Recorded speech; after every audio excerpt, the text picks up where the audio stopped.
Look at the little robin. Yeah. Well, we see a dead bird too. Kind of a strange thing been having. I've had this will be the second dead bird so far. Kind of sucks. What can you do?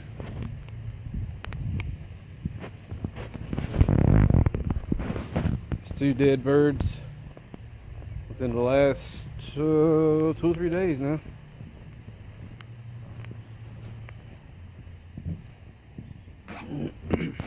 Yep, and I'm sitting out here in the old shop. But yeah, I'm sitting out here. So storage. Got a bunch of shit in here. Headlights, fenders, hood.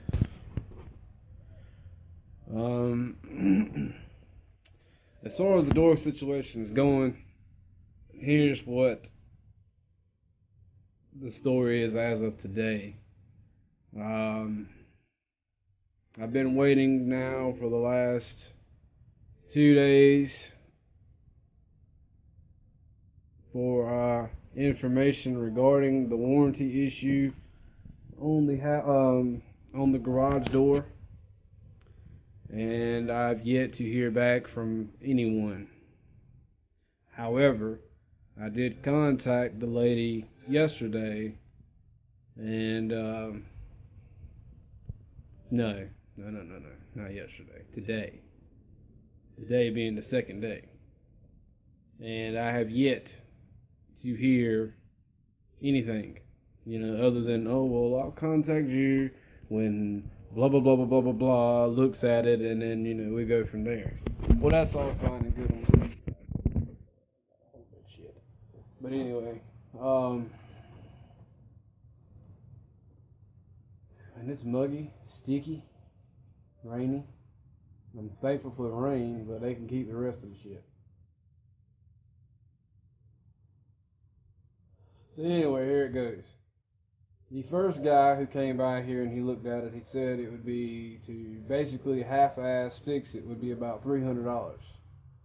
And that's pretty much taking the pole that's attached to the door off and putting a new pole in, plus whatever they charge. So we're talking about $400 just for that. Well, that's no good to me, and then you're not even going to guarantee that it's going to last. So that pretty much would be me pissing the money away.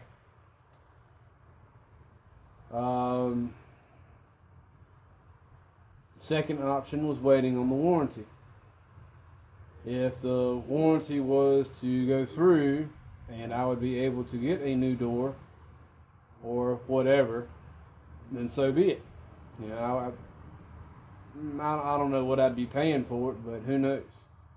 I would think with a warranty you wouldn't be paying anything, because it would be, they bring the new door, they take the old door with them.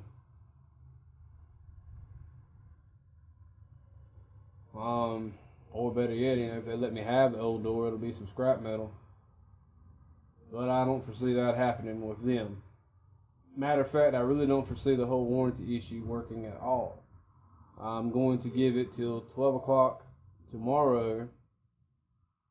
And this video that we're recording right now is actually a day behind. It was supposed to have gone up yesterday, but it was because of it raining so much, and it was raining hard. It won't no soft rain. Today is soft. But anyway, that was the second option. Waiting for the warranty issues to decide on what was going to be whatever, right? Well, third idea, and it's an expensive one,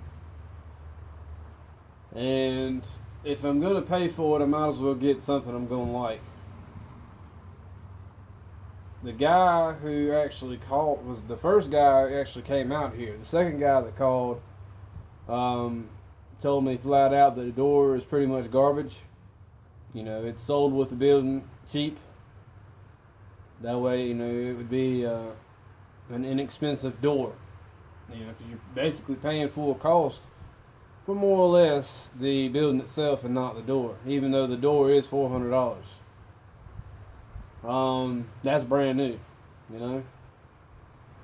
$400 with an installation. But anyway, he says that we can do a sectional to replace your existing door, and it would be $645 installed without windows, non-insulated.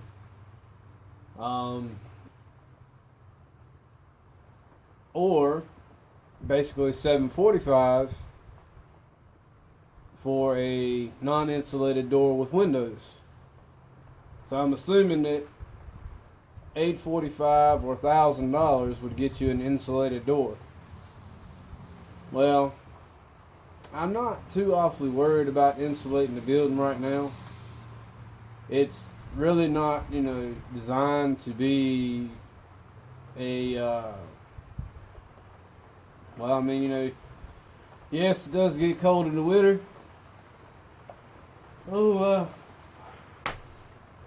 It does get cold in the winter. And I don't have it air conditioned. You know, the only way of ventilation is just the door open and, you know, running the fan or whatever.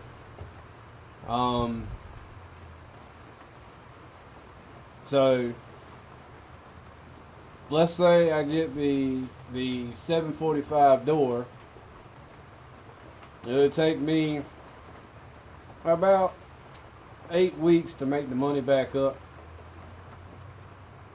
with me taking $100 out of every paycheck for 8 weeks solid. Because right now, as it stands, I can get in the building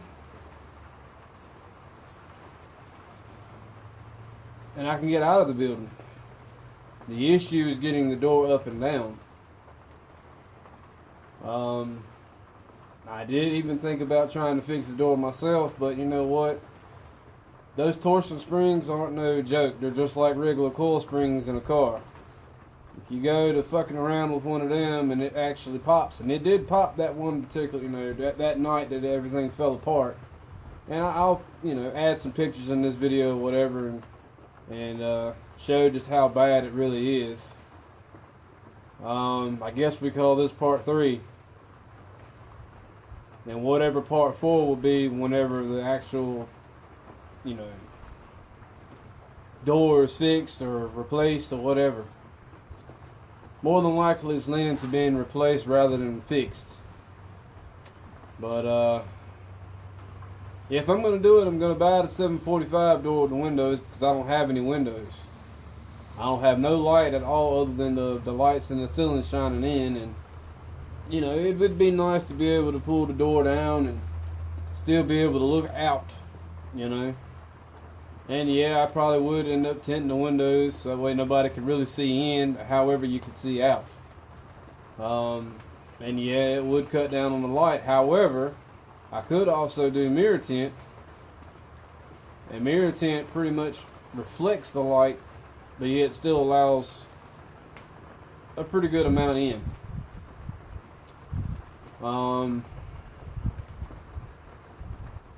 But that's pretty much all that's going on right now. I'm kind of stuck between a rock and a hard place, and this money that I'm talking about buying this door with was actually supposed to be going towards painting my truck. I was trying to have it painted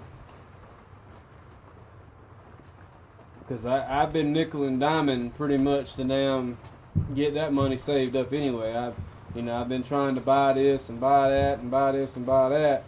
They needed to be bought here and there. And now I'm going to have to cut out a bunch of that shit just so I can take the extra cash that I was, not saying blowing it, but putting it back to after the fact that I'm going to have to spend it. Now, of course, everything is not set in stone. But however, I just have this intuition, this gut feeling, if you will, that the warranty concerns are going to be pretty much flushed down the toilet, because this woman doesn't seem to be too awfully fucking concerned about getting my shit fixed. And, you know, she was more revolved around me spending $400 on another door. Yeah. That's pretty much what I'm gathering. And all she had to do was send the information, the pictures, and the emails that I sent her regarding the invoice. Now, you guys tell me this. What good sense does it make for a steel building manufacturer, whatever, installer company, to not keep invoice records of their customers? Yeah, you heard that right. So that means that you, the customer, would have to provide all the information in order to be able to, if you have an issue with the building itself, pretty much you'd have to be the one covering your own shit. Nobody else would or could or whatever. Oh goodness, I'm just as sleepy as I can be because of this rain. But it also don't help that, you know, you got so much on your mind and you don't really sleep that good at night, and you wonder how this is going to get handled and how that's going to get handled, and I don't know. It's just a big pile of shit, honestly. But anyways, I'm not going to sit here and bore you guys to death about that. But pretty much what it's looking like is me buying a new door. Will I be able to film the installation? Probably not, because more than likely when the door gets installed, I'll be at work. Unless it's on a Saturday, and I don't foresee that happening. I could take the day off, but then again, you know, I don't like missing out on money. So call it as it is. But anyway, enough of my sap story. Today was your birthday. Happy birthday. I guess until tomorrow, you guys be cool. If you haven't subscribed, you might as well subscribe. Please leave a comment. Let me know what you think. And until tomorrow, well, make sure what you're buying is worth the shit.